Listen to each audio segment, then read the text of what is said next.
Welcome. In this video I'm going to show you how we can uninstall apps on your Xiaomi 12S Ultra.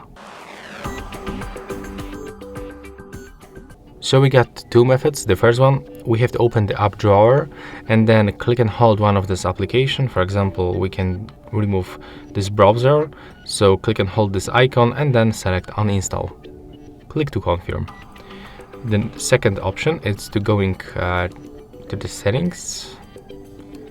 Then we have to go for applications, go for manage apps. Right now, find the application that you want to remove, select Opera Mini, and then click uninstall.